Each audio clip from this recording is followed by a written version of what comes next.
John Fredericks Radio Network. Hey, joining me now is Carolyn Weems. Now, Carolyn Weems is an announced candidate. She's running for the Republican nomination for state Senate in Virginia. This is the 7th district, and this is for the seat of the retiring, I took a job in government so I can get more money in my pension, Frank Wagner.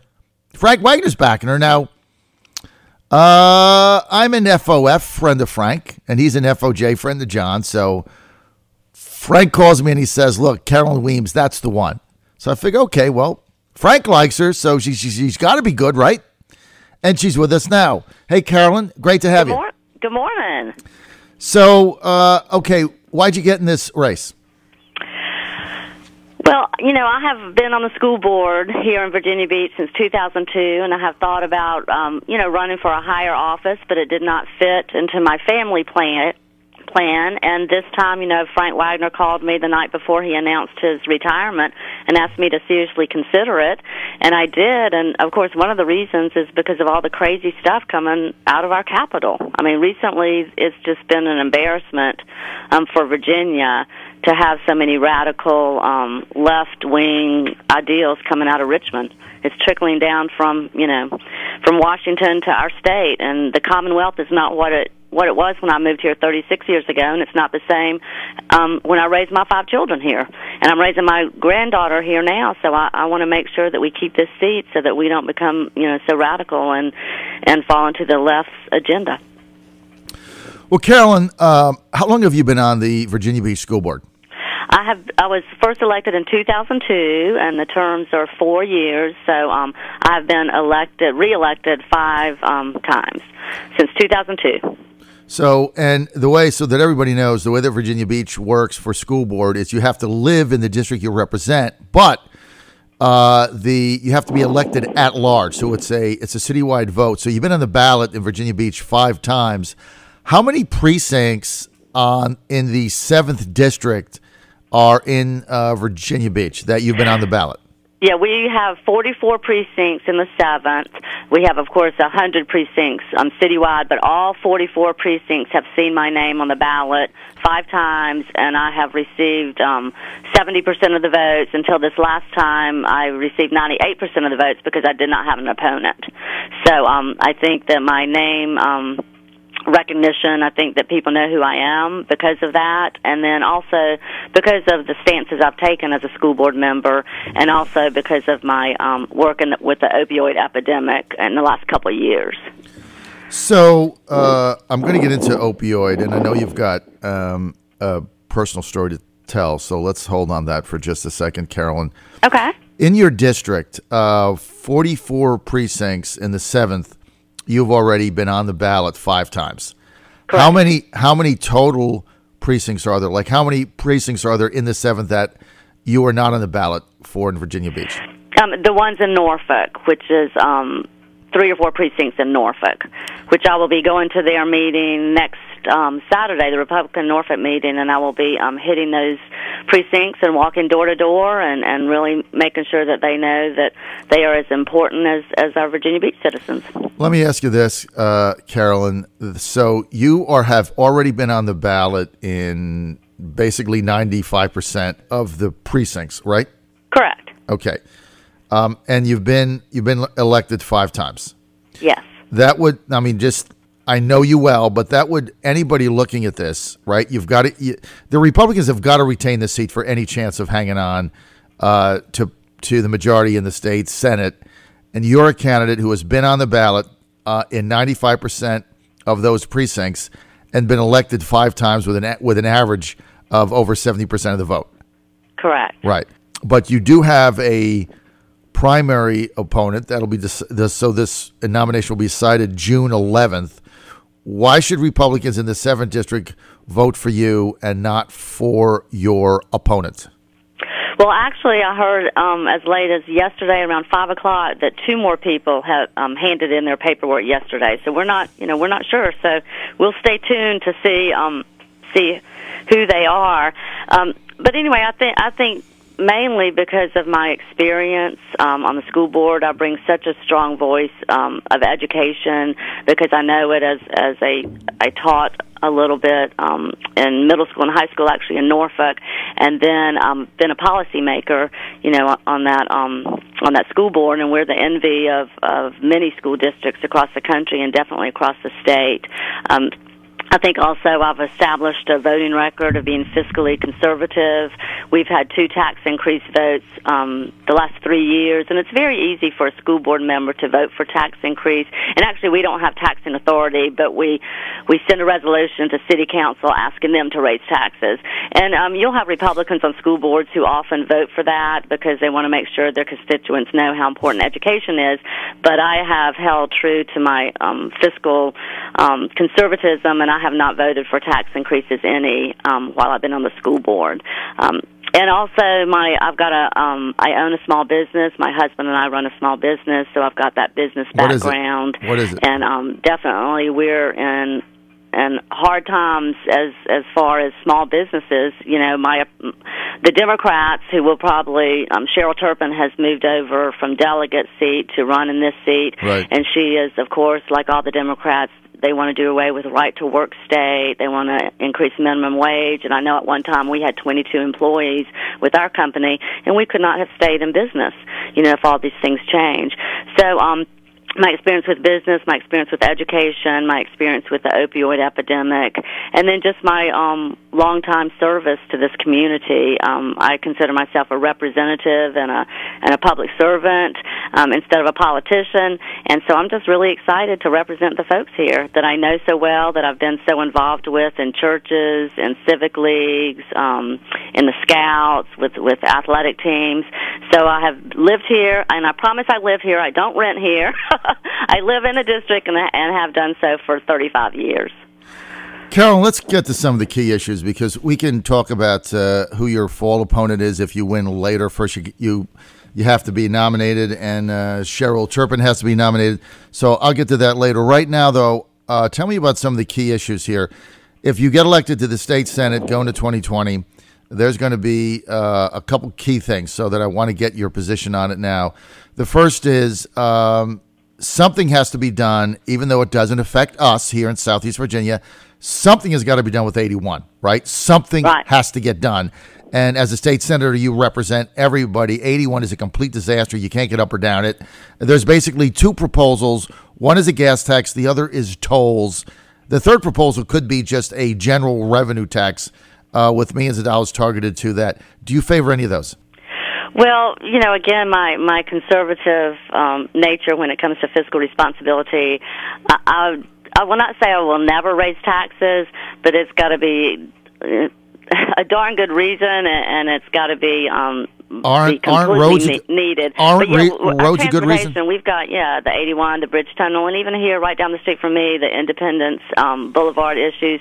So we definitely have to continue fighting that fight, and that's where Frank Wagner. You're not giving me an answer. You're not giving me an answer, Carolyn. And so tolls.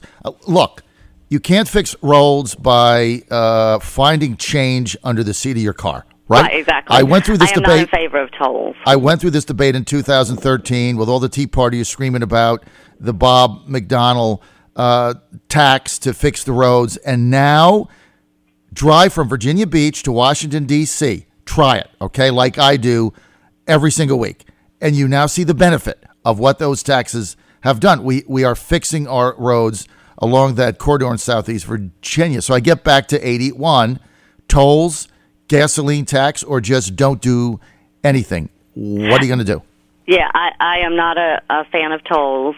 Again, I've got to look at the plan in order to raise taxes, but it is not out of the question because I do agree that is a must, and I do travel that way. I've got a daughter living up there. She comes down here. I go up there, and 6 or 7 hours later, we finally get to see each other. Right. No, so it is horrific, and I do agree with that. So we've got to continue with a plan, and that might be to look at different revenues. It might be taxes, but I'm not a favor of reinstituting the toll system that we work so hard to get rid of. I know. I hate tolls, so I'm for just a gasoline tax and just be done with it or something. You have to have a tax. You can't look for my hard right listeners out there that hate government, hate taxes. I get all that.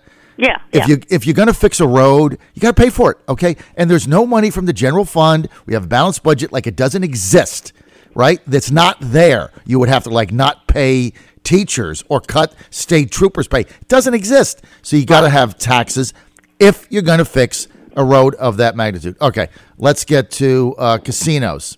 Put on hold by Governor Blackface because he didn't want casinos to be his legacy or whatever he's doing there. I have absolutely no idea. That's put on hold for a year to study it. I don't know what the heck you have to study, but whatever. Casinos, Virginia, are you up or down? John, I have no bias for or against casinos. I really don't. I'm not for them or against them, but I do want to look at the study. I'm not sure what it all entails. I think it needs to be done, quickly, somewhat, because we tend to study things and have meetings and talk. And so I'm looking forward to that study, and hopefully it will be available soon. But I can't comment because I really have no bias. I'm not for them or against them, but I will definitely look at it and vote accordingly. What does that mean, Carolyn? What does that mean? I mean, are you going to vote? Are you going to vote for casinos, or are you going to vote for them? And I'm not against them, but I am going to look at the General Assembly because they have decided that it is very important to study, and so I agree with that. And I do think that you have to look at the pros and cons, and I will carefully look at that. So before I make a decision on that. So you're not committed. This is something that is new in the campaign season. So I'm going to be studying and looking and reaching out to folks nonstop. I have already this past week and the next few issues. What is looking? So are you gonna like do a referendum in your district and like poll your if you're the state senator, poll your constituents and decide if they want casinos or not? Well, not just the constituents, but statewide and the experts, and I'm going to look at the report that the delegation is coming up with in the study and tie all that in together. And I will seek opinion and advice and hard facts and evidence compared to other places that have done this, and then we'll look at it and be able to form an opinion. I'm not going to speak out on something that I need more information on. All right, so you're non-committal. Right now, you're a lobbyist's dream. They're going to be pounding your door if you get elected. All right, let's get to bookmaking gambling, basketball, baseball, football. That's also being studied. Now, gambling is legal on this type in Maryland, Washington, D.C., Delaware, Pennsylvania, all the contiguous states, and West Virginia. Our money goes there. People are going to gamble no matter what you do. So are you in favor of that? There's a bill by Chap Peterson, which makes it brick and mortar. There's a bill by Mark Sickles, which would be you could do it online. Are you in favor of that? Yes or no? Again, I'm not going to commit to anything that I haven't seen and talk to folks about it. Again, John, I'm going from my business, my school board, to entering this race, and I'm not going to wait to make those decisions, but I'm going to talk to folks. I'm going to research. I'm going to do a lot of homework in the next few weeks, and then I will come out with my complete platform. Again, I have no bias for or against, but I'm going to look at all the evidence, look at the comparisons, look what it's done, the pros and cons for other places that have brought this board, and I will be able to commit to something here in the next few weeks. But I do have a learning curve in the next few days and a few weeks. Were you in favor of Medicaid expansion? I think that we've got to expand it in a conservative, responsible way. So I'm for that, again, in a very conservative way. We cannot leave people out. We cannot have people in our state not being covered. Again, there's a conservative way to expand that, and I'm definitely for that. All right, Kirk Cox had a bill raising the smoking and vaping age to 21. How do you stand on that? I agree with that. We see it. That's probably one of the top issues in our schools here in Virginia Beach and across Virginia is the dangers of vaping. And I think that people don't realize how dangerous the vaping is. They've made it seem like it's not near as bad as cigarettes, and it is, and in some cases more dangerous. So I agree with that. Well, here's the good news. It took me 20 minutes, but I finally got you to stake a position out on something. This is called progress, Carolyn. Thank you. Yay, John. See, you're the best, John. 20 minutes, that's and why I called you. You finally have a position on something. Okay, that's a good thing. You'll be getting my positions here next. I'm putting my team together. We're going to be meeting, and you'll be one of the first people that I call when I have these positions. I just want to know what you're going to do. I just want to know what you're going to do, right? So these people that come on and they're running for office and they will not answer a single question, and that's, I'm going to study it. I'm going to, I'm not committed. I mean, you've got an election. You're running for state senate. It's a swing district in a swing state with swing issues. I mean, people want to know how, if you get there in 2020, how are you going to vote? I mean, I think these are legitimate questions. Carolyn? Yeah, and we're going to vote for pro-business. We're going to keep the right to work state. We're going to hold minimum wage at a reasonable amount. We're going to bring jobs to Virginia, and we're going to certainly do a lot with education, K through 12, with the career and technical education. We don't have a skilled workforce out there. That's a complaint of businesses. Anytime you go to a business, that's their number one complaint. So, and we're going to work on charter schools that are under the umbrella of the school system, like we have in Virginia Beach. I'm going to hopefully freeze college tuition for the 4 years that your child is in college. So I do have a lot of ideas, John. I'm going to make changes, and I'm going to keep this seat so that Republicans can do the right thing in Richmond. Virginia 2021 had a referendum that passed the Senate basically to end gerrymandering and turn it over to a bipartisan commission. That passed the Senate 40-0.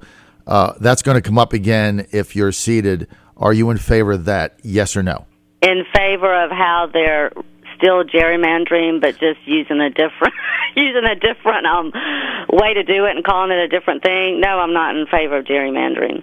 No, they're still doing the same. That bill didn't do anything. They're still going to do the resolution. Same thing. The resolution that passed would end gerrymandering. It was put up by Virginia 21. It passed 40-0 in the Senate, and it passed the House easily. But it's got to pass again to get on the ballot in 2021, and basically that would set up a commission, 5 Republicans, 5 Democrats, and 5 people from the state that are not in politics, and you would have to get 10 of the people to agree on a map. Is that something that you're in favor of, or do you just want to continue with the system as it is? No, I'm in favor of that. Okay. Carolyn Weems, we're out of time. People want more. That was so quick. People want. I know I have to have you on again because I do want to talk about opioids and your son and the tragedy in your family, but I'm just out of time now. But I did get you. Carolyn Weems running her campaign on no vaping or smoking at 21. We finally got her to stake out a position, so I'm happy about that. Carolyn, thanks for being with us. Okay, John, thanks a lot.